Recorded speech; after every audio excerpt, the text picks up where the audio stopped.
I'm going to share from Rabbi Alon anava. He says, all problems come from hester panim, which is that the desire, the will, the intention is like the face is inside. It's a hidden way. Versus the giloi, which is the revelation of Hashem. It's not clear that it's Hashem or that it's good for me, and we might blame people when it's very confusing or hidden, it doesn't make sense. Then that should actually be our familiar cue that it's a case of hester panim, the hidden face. But because it's still recognizable in contrast to acharayim, which is the back, which is when it's specifically unrecognizable, which bad, which comes from wanting only for myself. It's the egoism. For example, I wish I had it for me versus for Hashem and for serving Hashem. And this is the distortion that is the magnet for negativity. Because Hashem is good only and wants to do good only. So our interpretation of what color something as not as good to my perspective. Like these are what color my, it's not right. Challenges don't need to be experienced as bad. There's always room to lessen our sin. Sin is a partition between me and Hashem, so I cannot see Hashem. It makes a bubble, like notness, like the notness of Hashem. Notness, which is where the bad feelings can come from. Sadness, disappointment, bad moods, whether it's gezel, which is stealing, cheating, mundane speech on Shabbat, lying, lashon hara, which is which is evil tongue, like gossip and other things. Foul language, breaking nedarim, which is vows, social talk while wearing tefillin, and desecrating Shabbos. A sin is like an empty space, a void, like a halal. And this could be a place, a vacuum for evil. If no sin, there's only happiness and flowing, only a good mood. And when we reveal the light, which was always there but could not be seen, that's what illuminates the darkness. Examples like praying 3 times a day. People, we say Shemona Esrei, the 18 benedictions, or not. I'm just saying, like praying. This is from Rabbi Alon anava. Whether you're praying for others, for your friends who need the same. There's very few people who can use the Torah and Shabbos as a shield for temptation. And whatever seems bad, it's a red light to stop. Go back to the good. It's not a punishment. It's like a rectification. Because evil is when sins make the, vulnerability like a weakest link that could be penetrated. And so it teaches us where the vulnerabilities are. We can heal what we damaged through hardship and suffering, which cleans and refines the dirt of bad thoughts, speech, and action. And Hashem gives the system that we could fix ourselves. The stronger the concealment, the deeper the sleep. Sleep means shena. We cannot see or hear what happens around us when we're sleeping. We're disconnected from reality until we're roused up. So we have to know where we stand. How much sleep? Is it a light nap? Is it a deep slumber? Is it like we fainted? What wakes us up? Depends on how much we're sleeping. A spiritual sleep is like the body and no soul, numb, functioning but not paying attention, not aware, kind of out to lunch. Sometimes almost the whole nation is asleep, and so Hashem sends something to wake up the nation of Israel. These spiritual awakenings, whether they're individual or collective, is like, for example, when Hashem sends the first available psychopath, and Rabbi Anava says the first available Doberman to bite you. It's a rude awakening. Or the nation, not just you. Our sleepiness is reflected by Hashem reflecting back a sleepiness. It's like a measure for measure. We're chosen not over others, but for a certain task to reveal godliness via unity in the world. Haman, because he said this talk around Purim time, the holiday. Haman said, we're separated.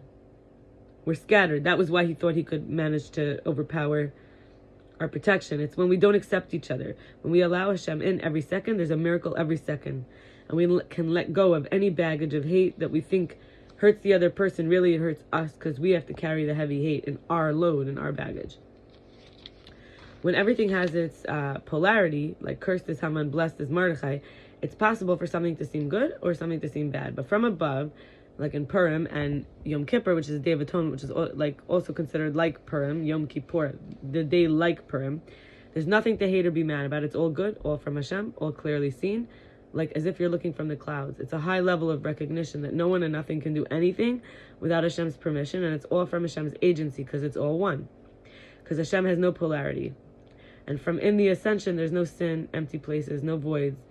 Then we don't need to be resentful of anyone because they're like a tool in Hashem's hand, and seeing from the level of Hashemness, from there, everything has its job and is participating in its role and in alignment.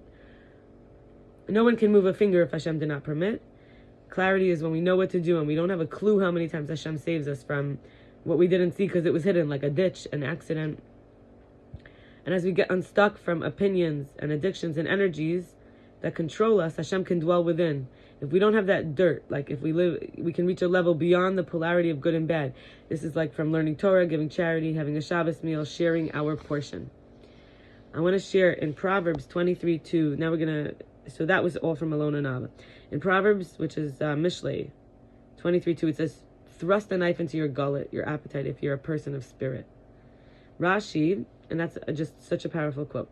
From the Alter Rebbe and Tanya, it says, the first Chabad Rebbe, he says, love between people who consider the external body of primary importance is A, a love limited to the significance of the motivating factor, and B, destined to endure only as long as that factor is valid, because created love can never equal a natural, innate love.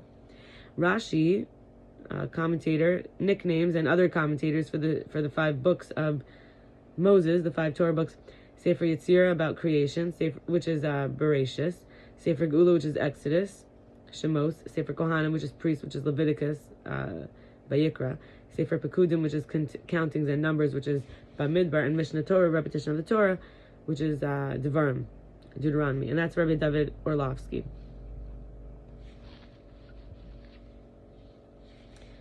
And I'm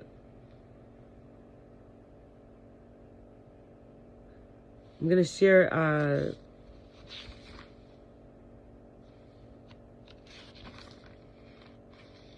from the frierdiker rebbe, who as a master of time. He says, my grandfather, this is the 6th Lubavitcher rebbe, my grandfather once told me my father in Yichedus, if a minute counts as time, one's time is spent successfully. Success with one's time is attained by being vigilant with one's time. This can be attained by monitoring the minutes, and one can monitor his minutes only by being deliberate. The Rashba, Rabbi Shlomo ben Avram Aderet, a leading 13th century posek, was deliberate and had time for everything. He wrote a great number of halachic responses and delivered 3 shiurim every day. 2 were geared for outstanding scholars. In one, he taught the tractates of the Shas in order, and in the other, he discussed responses he'd issued. The 3rd shiur was on a tractate in which he was focused at the time. In addition, he was a renowned physician and also delved deeply into a number of other disciples that Jewish and also non-Jewish sages directed their queries to him. He delved so deeply into a number of other disciplines, and every day he went for a stroll outdoors. For a person who monitors his time vigilantly, a minute is a unit of time, a day is a year. This is the real meaning of arichas yamim, length of days. That common phrase is more than an idiom for long life. In terms of avoda, worship, service, our work in life, it means that one's days are long. My father once told me from his childhood he already toiled to become a pnimi, which is an inner person, a self, and the basic foundation for which is being a master of time, doing everything at its proper time. I had a talk with a woman named Leah at 770. She moved to Israel now, and she has just gotten engaged. That we have to take a deep breath when we feel triggered, because in the temper, the rage of the trauma, if we can't stay calm and safe, we may say something that causes harm or is destructive out of anger or in falseness. And we have to remember that we all have our feet on the same floor, and it takes one to know one. And I remember walking in the park, I had an idea that I was releasing through my left thumb anyone's trauma who came into my body for me to share in my life with their abuser, whose life they took, demonic, little dark spermy tadpoles, and seeing I got a head start, but I was rushing, and hopefully I put in a lot of good work, a lot of good, not waste, into the masses, into the collective. And I had a talk with a man named Aaron, David Kohn, how when we fade into oblivion, it's like a meaninglessness, and that purity means fasting forever of what will become waste. And to stay pure is to stay fasting of all that becomes waste. But I mean, we're not able to eat pure food right now. All the physical food we eat also has waste in it so far. As far as I've noticed, I have to use the bathroom, Always another chapter, even after that chapter, there's another chapter. So purity is also about being one. Even after everybody walks holding hands into the light together, we'll still have another chapter. We can never see our own face. It's always flipped in the mirror. And when we use the fast that we have to break the attachment to improper eating with the wrong intention, the wrong focus, wrong hormonal balance, or the wrong why, if there's forbiddenness, then that has to be broken down and eventually released. The less you care about what others think as a man, the less restrained you are. And shaman is a she-man, is like a Haman, which is a he-man. And Haman is like the one we mentioned for Purim. And we can't go back for what...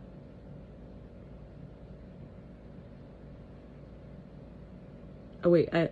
When we use the fast... I want to go back, sorry. This year, there was there was a fast day that went straight into Purim, past the tree of knowledge of good and evil, and straight into the tree of life, and then straight into Shabbat, which there was not a waste, there's no waste on Shabbos, just pleasure. So I thought that was very interesting, and I wanted to address that. One more thing I'll share. I was at an ACA meeting, which is adult children of alcoholics or adult children of dysfunctional families, and I made an intention to trusting me, others, through Hashem, through my higher power. And these precepts of too much of anything is good for nothing, prevention is better than the cure, silence is golden. Gold is actually a semiconductor, which is interesting. So silence is a very good conductor of information. So we don't have to do to others what we wouldn't want done to us. And these kind of precepts, thinking about, like, even when my higher power, my loving parent, doesn't seem to answer, the act of involvement is new and healing and transformative. It promotes trust and circuitry, just going inward. And I had a lot of ideas, like, with my fragile nervous system finding safety, the then fragile nervous system finding safety, and then the expert salesman personas, the entertainer, the performer, the comedian, like just seeing things in new perspectives. How I sometimes coped was like mocking my mother as a way to rebel, not outright.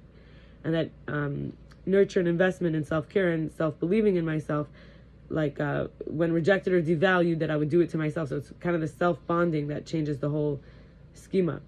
And the watch that was reassembled, it wasn't broken. It was just in the process of being put back together. It may have even worked, but it had the wrong time. And when I feel like a failure, it's actually when I'm getting stronger through trying. Like, for example, today I felt like a failure of self-care in a certain way. Being blamed for my parents' divorce and then becoming the object for my mother's repressed rage and her frustration at being able to change or discipline my father, who was more of like a dictator than a leader. And he called us her kids. He only paid rent for the house where he was living. And then this idea of pushiness versus, for trust, the coercion versus free choice. So if we're pushy, it's like counterproductive to the intention of connection, which is friends, community, and all that. I remember someone had this aunt, my British aunt, her accent dropped because she was more flexible versus my mother, who's more rigid. She's the eldest child of a depressed, suicidal, abused mother who had become Torah observant at marriage, and they were raised poor, and she still had a lot of this after 45 years, and she was like a fridge Nazi and object toward her, my mother, I'm saying, like at certain times in my upbringing. So when people change, you could use a hammer and just like knock it into place, or there could be like braces which hold it and slowly bring it. And I was thinking about that as well, and this idea of a black hole, that there's never enough. We always need more and more and more, and it affects men, it affects women. I think of my parents and how my biggest breakthroughs these days when I wrote this was like mirror work, where you like bonded yourself in the mirror with eye contact, and through music, art, and collage, taking sugar out of my diet, which I currently do eat sugar in my diet. Light words as affirmations versus condemnation, like basically using my words to bring light in my life rather than darkness, and letting the pride mantle drop, like having to carry this thing that sort of chokes me out or like prevents me from taking a deep breath. Anyway, that's all for today. Wish you all the best. Bye-bye.